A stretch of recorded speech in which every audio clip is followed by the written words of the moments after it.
السلام علیکم۔ مولا متقیان مولا امام علی علیہ السلام نہج البلاغہ کی حکمت 181 میں فرماتے ہیں، کوتاہی کا نتیجہ شرمندگی ہے اور احتیاط اور دور اندیشی کا نتیجہ سلامتی ہے۔ اس فرمان میں مولا کے دو پہلو میں واضح کرنے کی کوشش کروں گا۔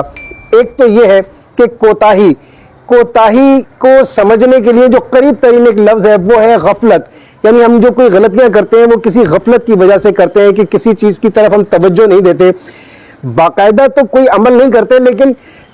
کوتاہی ایسی ہوتی ہے کہ ہم کوئی بھی کام کرتے ہیں تو اس کی چونکہ تمام پہلوؤں کی طرف ہم نے کوئی توجہ نہیں دی ہوتی، اس کی طرف ہم بغیر کچھ سوچے سمجھے وہ قدم اٹھا لیتے ہیں، وہ بات کہہ دیتے ہیں، وہ وعدہ کر لیتے ہیں، وہ کانٹریکٹ کر دیتے ہیں، اور اس کے بعد پھر ہم جب وہ پورا نہیں کر پاتے یا اس کے نقصانات سامنے آتے ہیں تو اس طرح سے ہم شرمندگی کا سامنا کرتے ہیں۔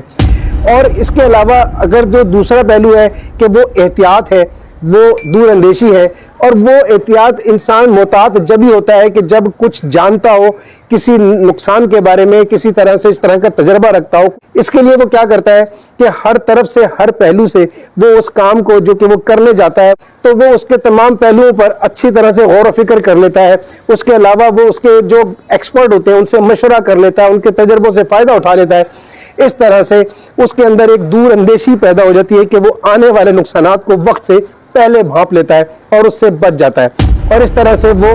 کسی بھی قسم کی شرمندگی سے بچ کر ایک اپنے لیے اچھا اور محفوظ راستہ اختیار کرتا ہے۔ اس کے علاوہ ایک باریک لیکن بہت اہم پہلو بھی ہے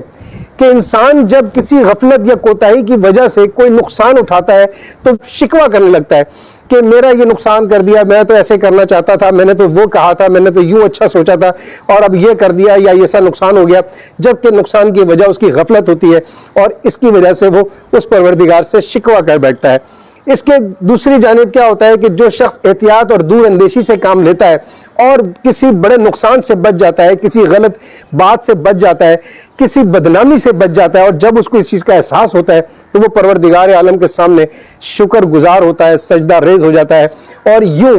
آخرت کے دن وہ شخص جو کہ غفلت کا شکار ہوتا ہے اپنی شکوے کی عادت کی وجہ سے یا شکوہ کرنے کی وجہ سے وہاں آخرت میں شرمندگی اٹھاتا ہے، اور جو شخص ایک دور اندیشی کی وجہ سے اور محتاط رویے کی وجہ سے